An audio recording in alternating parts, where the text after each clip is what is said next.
waving. Halo semuanya. Ini dengan Andin di sini lagi take over Instagramnya Mother and Baby. Yes, seperti yang tadi udah aku janjikan juga. Jadi pada kesempatan sore hari ini aku akan ngobrol-ngobrol dengan tema Ibu Tangguh dan Seni Menata Hati. Mungkin seperti yang kita tahu ya, jadi ibu itu kan benar-benar pekerjaan yang luar biasa. Malahan kadang-kadang pakai R depannya, luar biasa. Jadi kadang-kadang yang challenging itu adalah bukan lagi hal-hal di luar diri kita, tapi adalah diri kitanya sendiri gitu. Gimana sih cara kita menata hati, menghadapi sebuah permasalahan, menghadapi sebuah situasi, menghadapi sebuah kejadian, dan di situ tetap kita bisa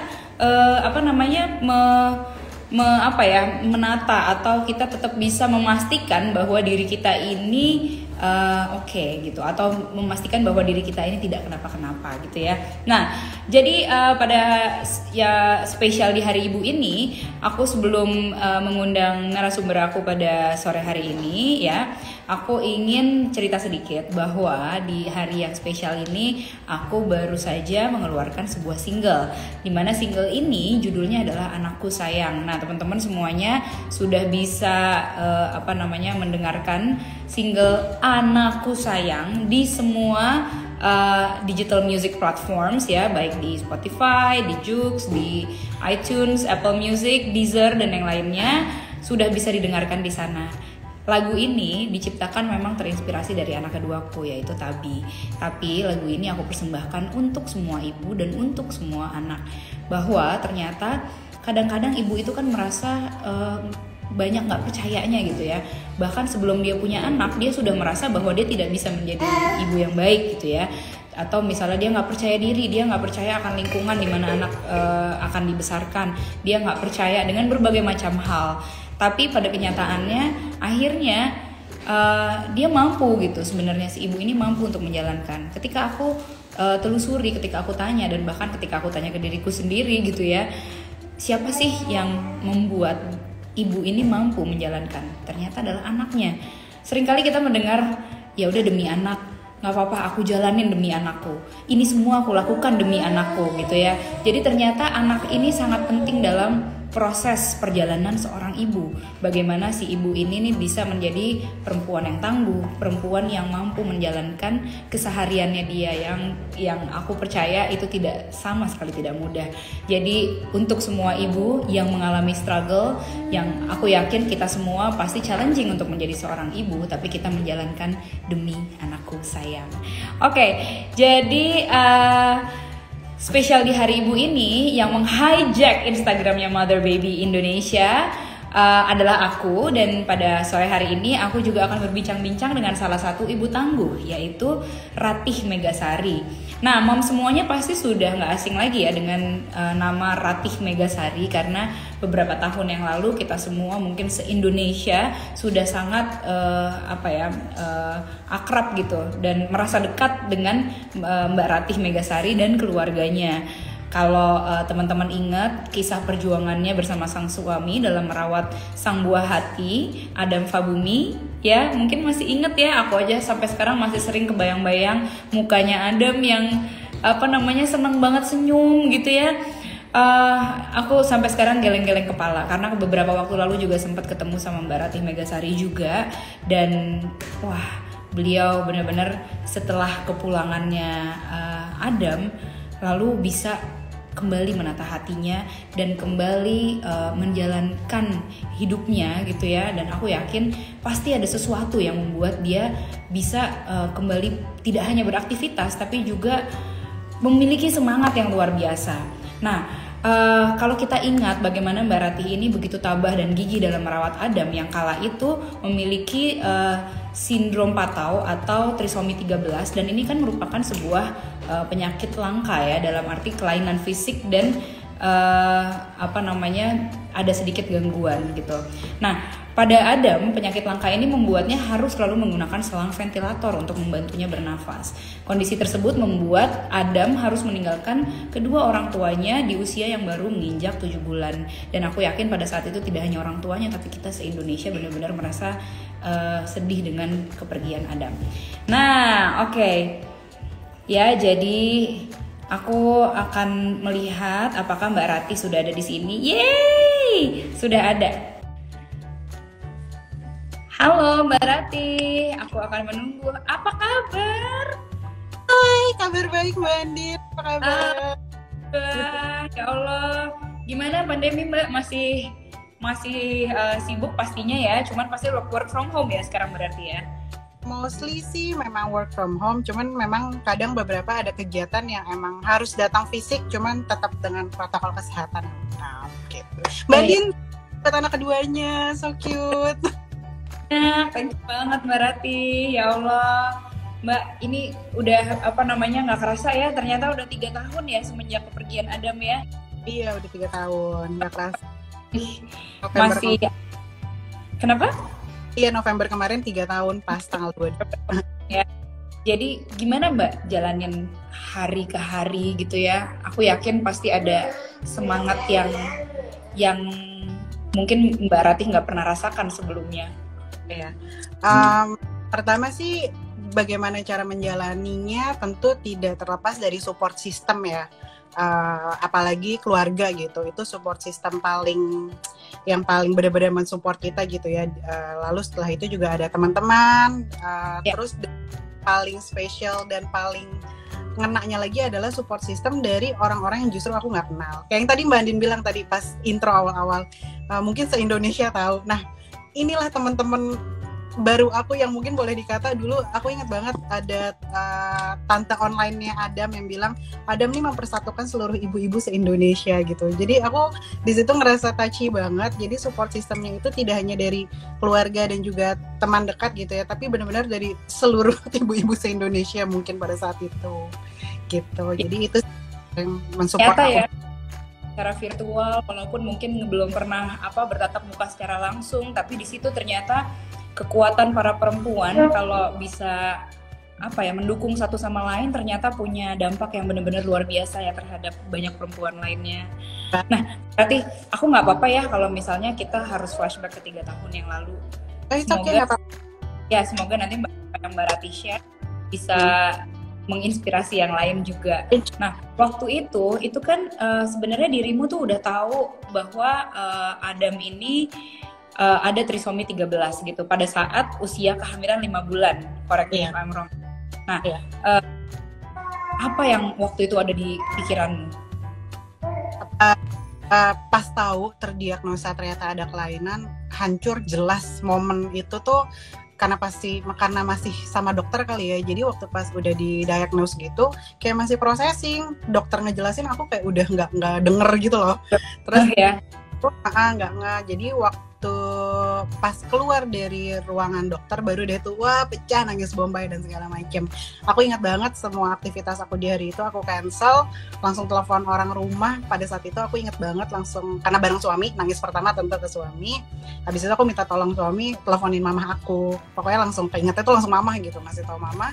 Ya udah, mamaku juga kan dia kerja juga gitu, jadi semuanya tuh kayaknya orang rumah yang lagi pada kerja punya aktivitas juga langsung ke shutdown semua, langsung nyamperin aku gitu, langsung kenapa kok gini, kenapa gitu. Nah intinya sih pada hari itu semua juga masih pada shock kaget, cuman sekali lagi diingatkan, apalagi waktu itu diingetinnya sama mama papa dan juga mama papa mertuaku juga ya, kayak yang penting anak itu titipan, diterima kondisinya apapun itu, insya Allah ada hikmah di balik ini. Jadi itu sih yang aku pegang selalu begitu.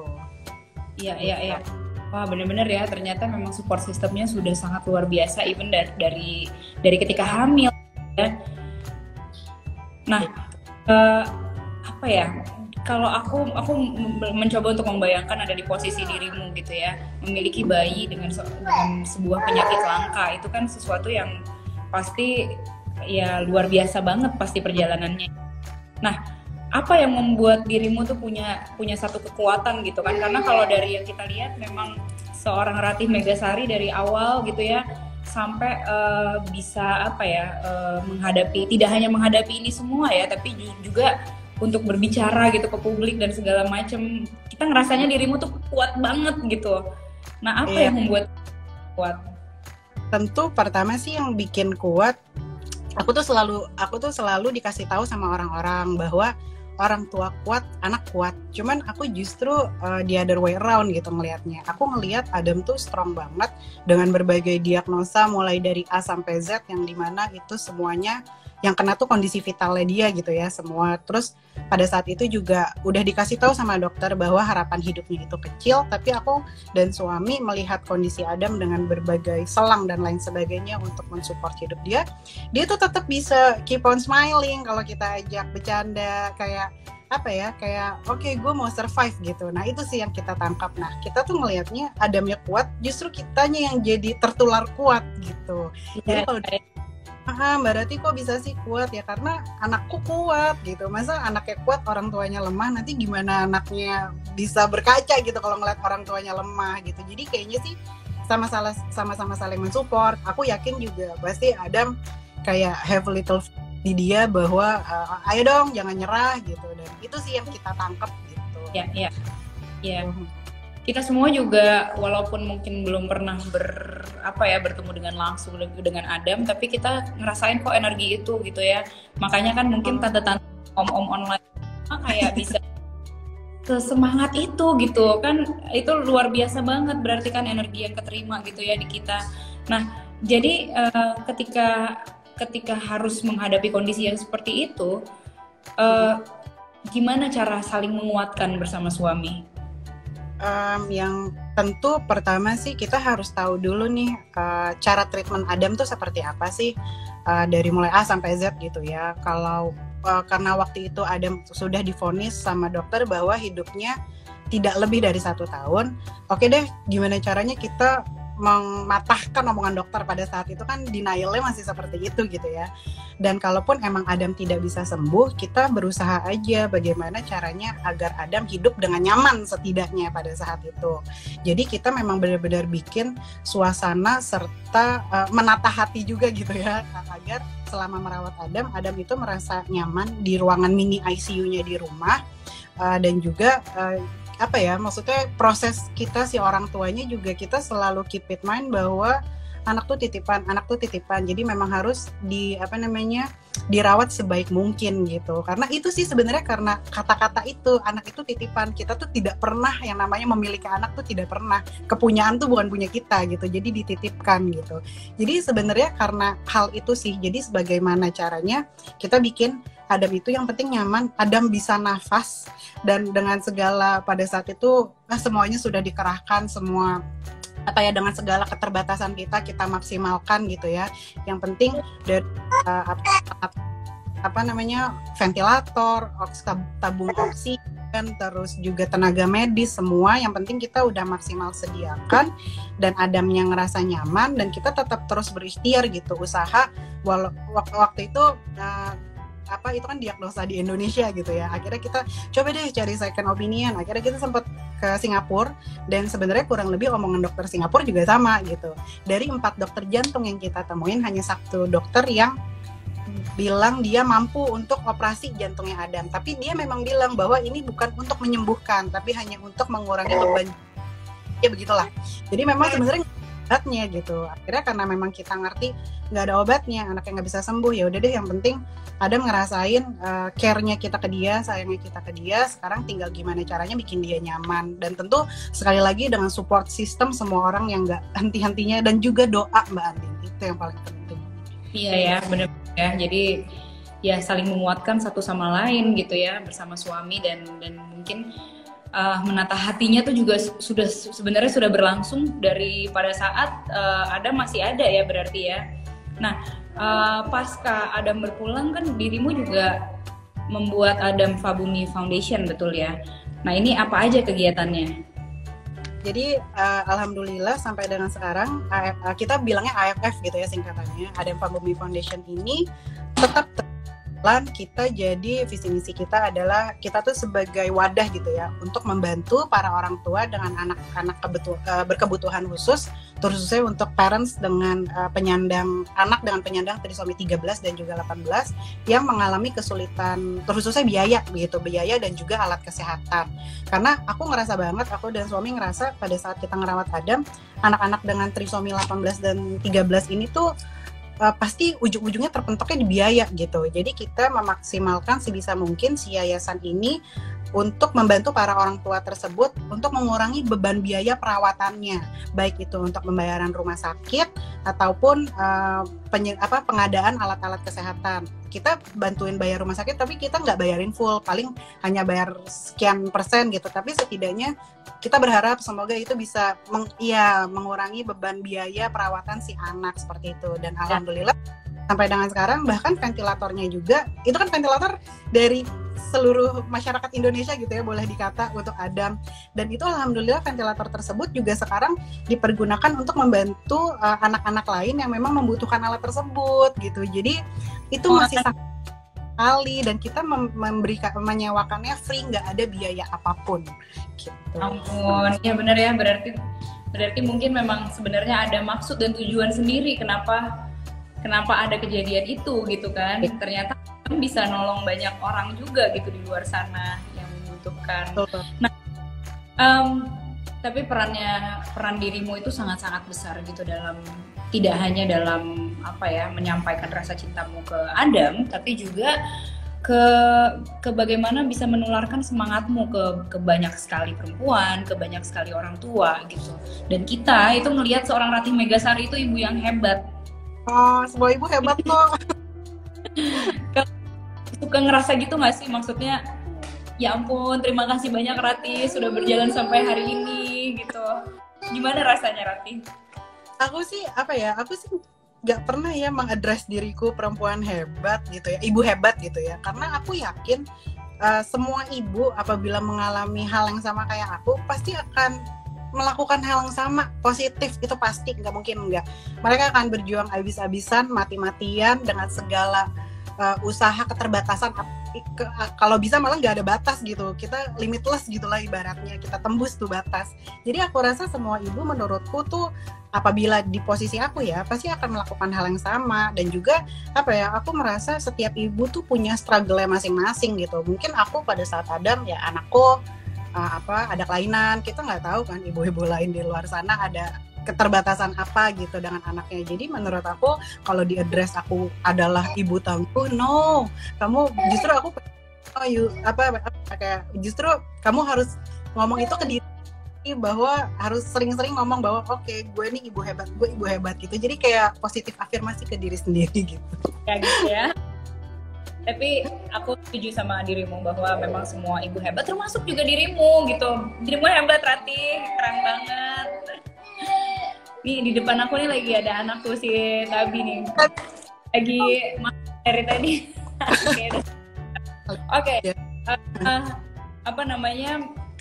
Tapi berarti kalau menurut dirimu ketika kita ngomongin mengenai ibu hebat, apa definisi? Ibu hebat apa ya?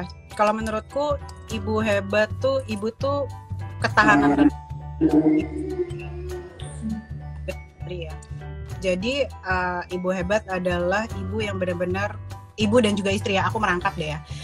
Itu benar-benar seorang makhluk, seorang manusia yang benar-benar bisa menjaga, bisa mengharmoni, mengayomi keluarganya dengan apapun yang sedang dihadapi pada saat itu gitu. Mau itu tentang lagi ada masalah financial, sosial, masalah apapun itulah. Itu peran ibu tuh sangat ya itulah tadi fungsinya, mengayomi, melindungi gitu ya. Itu menurutku ibu hebat ya, selalu nggak pernah pantang menyerah walaupun ada obstacle apapun itu di depannya. Pasti inginnya ibu melindungi keluarga. Ya benar ya, yang penting kita benar-benar mengayomi itu kayak sisi perempuannya banget, tapi pantang menyerah, di situ sisi maskulin dari seorang perempuan gitu ya. Jadi ibu hebat itu kayak bisa dua-duanya gitu kan. Nah, dirimu kan sudah memiliki putra yang kedua ya sekarang ya, Anantara Kamalingga Izudin ya. Panggilannya siapa? Panggilannya tuh sebenarnya banyak nih. Jadi dari awal di dalam kan kita manggil dia tuh AA gara-gara kita belum punya nama pada saat itu. Jadi kita selalu bilang Adam, adanya Adam, panjangan gitu kan kalau manggilnya adanya Adam, ya udah deh disingkat aja AA gitu. Secara aku dan suami ada turunan Sunda, jadi kayak ya cocok lah AA gitu kan.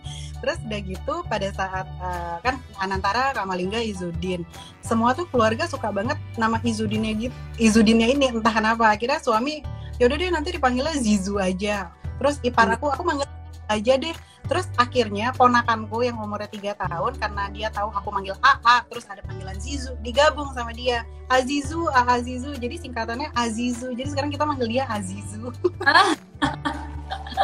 Lucu banget sih, unik. Oke, iya.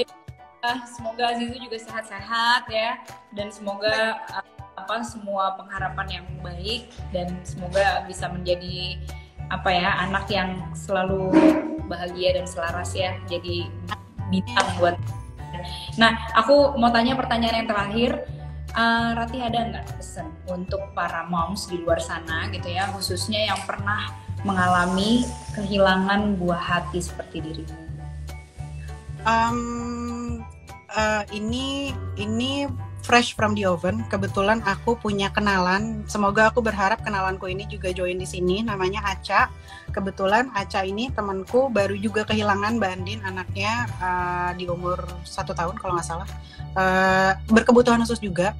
Dan aku super proud ke dia bahwa kehilangan itu justru mengajarkan kita justru untuk memberi gitu ya. Kita diajarin untuk bersyukur. Kita diajarin untuk ternyata hidup itu artinya adalah about giving gitu.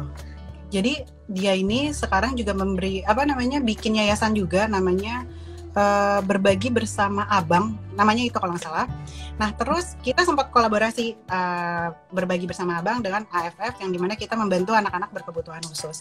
Jadi di sini maksudnya aku mau ngambil contoh dari Ibu Aca ini bahwa kehilangan itu boleh, itu wajar, apalagi anak pertama di case aku dan Aca itu merupakan anak pertama gitu ya. Wajar, grieving tuh boleh banget, cuman sekali lagi mungkin aku hanya mau ngasih tahu jangan terlalu lama tenggelam dalam loss-nya itu tuh jangan terlalu lama, karena yakinlah di balik itu semua tuh pasti ada hikmahnya. Karena aku pun yakin aku yang sekarang ini adalah adalah karena kehadiran Adam dulu aku bisa berada di aku sekarang ini gitu. Jadi aku merasa kita ini, ibu ini merupakan perpanjangan tangan sebenarnya dari anak-anaknya. Mungkin di luar itu ada maksud lain, kayak aku akhirnya mendirikan Adam Fabumi Foundation gitu kan, AFF. Aku merasa aku ini memang merupakan perpanjangan tangan dari si Adam, bahwa aku ini disuruh untuk membantu orang lain yang mempunyai Adam lain seperti itu. Dan aku juga melihat itu di Aca gitu, Mbak Aca. Jadi melihat Aca juga menghadapi loss-nya dia dengan memberi itu itu buat aku sebuah pengajaran banget untuk nggak cuma aku, tapi menurut aku untuk ibu-ibu semua yang kalaupun berada di posisi sama seperti kami, boleh merasa kehilangan, itu wajar, tapi tolong jangan terlalu lama, tolong bangkit kembali. Coba contoh Mbak Aca yang dimana sekarang dia benar-benar kerjaannya itu it's about giving, life is about giving itu. Jadi yang penting harus sabar, yakin bahwa ini semua akan membuahkan hasil yang insya Allah baik, yang kita nggak tahu seperti apa baiknya, tapi percaya aja bahwa Tuhan itu tidak mungkin memberikan cobaan kepada umatnya yang tidak bisa dilalui olehnya gitu. Jadi yang penting sabar-sabar aja, banyak berdoa, banyak memberi, insya Allah apa yang dihadapi, apa yang sedang dialami pasti akan bisa dilewati dengan baik dan lancar. Bismillah aja pokoknya. Aduh, banyak banget pesan yang kita dapetin dari kamu, dari Rati pada sore hari ini. Life is about giving, dan bahwa ternyata ibu itu adalah perpanjangan tangan dari anaknya gitu ya. Jadi aku bersyukur sekali kita berdua mengadakan sesi ini. Semoga yang lain juga bisa mengambil banyak manfaat dari sesi ini. Dan aku mau mengucapkan terima kasih untuk Mbak Rati atas waktunya. Dan untuk mom semuanya, aku mau info bahwa masih ada satu lagi IG Live spesial Hari Ibu dari Mother and Baby di jam 16.30. Jadi nanti setengah jam dari sekarang, Mother and Baby berkolaborasi dengan Blackmores dengan tema Ibu Tangguh Lancar Menyusui dengan ASI Booster bersama Dr. Cesar Pronocitro, SPA MSc, dokter spesialis anak dari Rumah Sakit Pondok Indah Bintaro Jaya, dan Novita Enji, Editor-in-Chief Mother and Baby Indonesia. Sekali lagi terima kasih banyak, dan aku mau numpang promo juga single terbaruku judulnya Anakku Sayang. Itu sudah ada di streaming digital music platforms. Ya, kurangnya tuh sama kayak yang tadi Ratih bilang, bahwa ternyata anak itu adalah kekuatan dari ibunya. Baik anaknya sekarang ada secara fisik maupun ada secara spirit gitu ya. Tapi untuk kita, anak itu yang benar-benar menguatkan para ibunya. Terima kasih sekali lagi. Jadi terima kasih. Sampai ketemu. Semoga nanti udah nggak virtual lagi. Bye. Thank you.